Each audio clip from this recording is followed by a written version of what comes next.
Hello everyone, and welcome back to Version Exclusive, where we don't just make YouTube videos, we make smiles. I'm the Prime Directive, and that's all you really need to worry about right now. You see, Collector Dexter is very busy right this moment answering dozens upon dozens of emails from people that are looking to work with us here. And I'd like to quickly run down a few of their names, and fill you in. There's 3D Squelton, Harold Berman, your grandfather, and the cast of the original season of PBS's Zoom. Well, I've got some bad news to share with them. None of you, nor anyone else that has applied, will be hired, because Collector Dexter and I worked things out. Yeah, even with the prospects of working with cartoon characters, an old man, and a group of 1970s edutainment stars sounds brilliant, I much prefer working with my best buddy in the world. I would do anything for him, and I know at the end of the day, he'll do anything I say too. Isn't that right, Prime? Yes! Yes, it is! This is what a partnership is all about, being able to work together and just put your best feet forward. Now how about we tackle today's topic together? Everyone knows that, aside from the video games, the Pokemon Company has their hands in a few different bowls when it comes to getting their franchise out there. I'd say, of all of them, the biggest next to the video games is probably the long-running anime. Everyone knows Ash, Misty, Brock, and all the exciting battles and challenges Ash has dealt with during his extremely long journey. Running for over 25 years, and with over 1,200 episodes under its belt, the Pokemon anime has not only been one of the longest running shows in the industry, but clearly one of the most successful. But does that success come from the show itself, or has it only remained this successful from its source material, the Pokemon video games? We've of course spoken multiple times now about the possibility that the Pokemon games are taking a new direction in how they're made. But what about when they're just stopped being made entirely? What effects would that have on this well-oiled money-making machine? I think that's an incredibly fair question, and we're going to tackle it today. Can the Pokemon anime somehow outlive the video games? It may seem like a crazy thought to entertain, but there may be a reason to believe that it's the case. So put your listening ears on and screw them in tight, as we welcome you to Version Exclusive, Special Collector Dexter and Prime Directive Edition. So before really hopping into the question at hand, we feel it's pretty important to go over the origins of the Pokemon anime. The first episode went live in Japan just about 13 months after Red and Green went on sale on April 1st, 1997. The protagonist was not the one gamers were used to in Red, but rather Satoshi, named after the series' creator. Another twist would come from the starter Pokemon he acquired, not being one of the 3 available in the games, but instead a Pikachu. This choice seems kind of peculiar at first, but to make a long story short, Pikachu was chosen as Satoshi's partner as it was extremely popular with many children in Japan, both girls and boys alike. So right off the bat, the anime played a significant part in the franchise by essentially choosing its mascot. As a matter of fact, with Ash getting Pikachu, we sort of got our first taste of just how much the anime could affect the games. When September of 1998 came around, Game Freak put out Pokemon Yellow, and that was pretty well directly influenced by the anime. You started with Pikachu, you were able to get the 3 main starters through random events in Kanto, and you even had to deal with Jesse and James just like Ash does in the show. It was sort of interesting to see the anime leave such a mark, and honestly I don't think it's been as well represented since Yellow, except with the Let's Go games of course. Actually, in thinking about it, the only thing from the games that the anime really takes is the region and some of its trainers, and that's really it. There are definitely more anime-only locations and battles than there are in the games. It sort of leads me to believe that there's a path that leads to the anime outliving the main Pokemon games that we're all used to playing. Honestly, that's not really a bad assumption to make. There are plenty of anime that have continued long past their source material with shows like Shin-Chan, Sazae-san, Anpan-Man, and that's not even including the fact that there are many series that create their own stories while waiting for more source material to come out. While new games certainly help with new content for the anime with the likes of characters, locale, and of course new Pokemon, it's not really necessary for the anime to continue.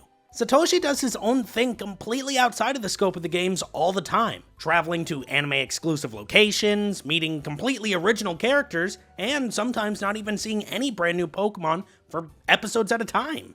I mean, half of his current team are Gen 1 Pokemon, with only 2 of them being introduced in the 8th generation. So there's not even a huge emphasis on having brand new Pokemon from the main character. I guess what I'm getting at is that new creatures aren't inherently necessary for Satoshi's journey to continue, because there will always be some sort of new place to visit, new characters to befriend, and Team Rocket plans to thwart.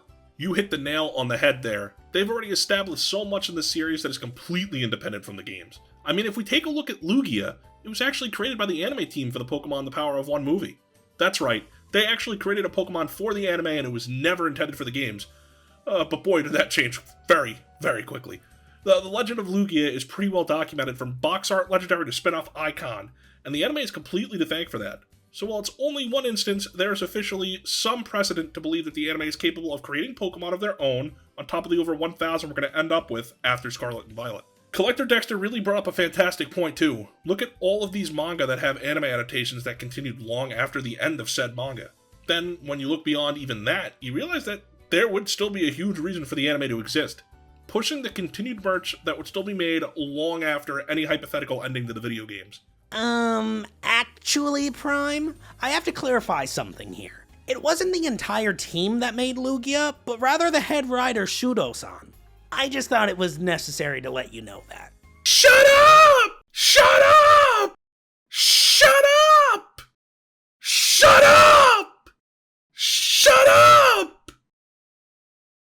You good? Did you let it all out? Looks like I'm gonna need to work on that brain of yours again. Getting back on topic, I think the idea of the anime creating many original Pokemon is wild to think about, but not out of the realm of possibility. But I don't even think there needs to be a reliance on new creatures being created, as new gimmicks and forms have always been present in the Pokemon anime. Gigantic Pokemon, clones, ancient Pokemon, completely original color palettes, those are just a few of the things that the Pokemon anime has given exclusively over the years. You can also take a look at spin-off games to have examples of different forms and mechanics to show you that you can pretty much do anything with established Pokemon. This would absolutely be something that could still keep people interested in the series, but even provide materials for even more new merchandise for the franchise. Plus, much like in my argument I made during our very first video on this channel, which you guys should check out if you haven't already, though judging by the view count on it, there's a pretty good chance that you got here to this video from that one, but regardless, there's going to be 9 whole regions to explore. There's a plethora of content that the anime hasn't really touched upon yet, on top of all of their own original ideas. Just take a look at what Journeys is currently doing. It's honestly very much following the idea of using, like, everything at its disposal. This is nothing new to the anime franchise, and thus leading into what it knows, as well as all that it could do on its own, is probably what it would be doing even if the games did continue on, and it could take everything from there. That said, this isn't exactly a video where we're implying that the video games are going anywhere. But there are clearly very few franchises where the inspiration for a series can end and then that animation can keep going, and Pokemon is for sure one of them. So to sort of wrap up the thought process, can the anime really outlive the games? I definitely think so. There's no reason to really think the games are going anywhere, of course, but it's really been set up from the beginning to be something that can stand on its own, and that's why the Pokemon Company is so good at what it does. It purposely built up all these different avenues to create a stable multimedia empire. What do you think, Dex? Absolutely. The games still have a long life ahead of them, and these scenarios likely won't even happen until I'm a fossil alongside you. But it's still an interesting thing to think about. Satoshi and company can keep on doing their things for years to come, and even if Pokemon decided to move on from that iteration of the anime, there's always interest from fans in seeing new adventures being had, as we can clearly see with Pokemon Generations, Twilight Wings, Hisui and Snow, and even the Poketoons shorts. To summarize, Pokemon isn't going anywhere anytime soon, and it's nice to know that we'll always have some form of content to enjoy from it. Well, that's all then, I suppose. We really broke things down pretty well there with our top-tier banter and wide array of Pokemon knowledge, Dex. We're truly a complete team and the best of friends. Oh, sure. The best. And I wouldn't have it any other way. You know what? Let's just sign off now, and we can go get some ice cream. Oh boy, ice cream? I sure hope there's some peanut butter fudge, maybe like grub flavored. I sure do love grubs. Anywho, I suppose I am the Prime Directive. And I'm Collector Dexter. And we'll see you next time for even more fantastic version exclusives.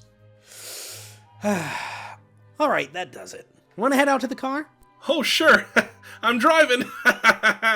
Hey, you got it, bucko. I'll meet you out there in a second. I just need to get my ice cream eating glasses from the lab. Hey, you got it, buddy. Don't go making any more silly videos either, alright?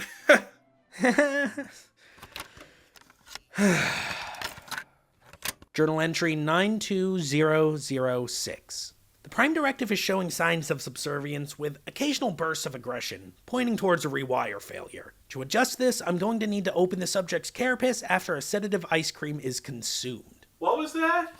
Are you almost ready? Oh, I was just checking what flavors they had today. I'm on my way out.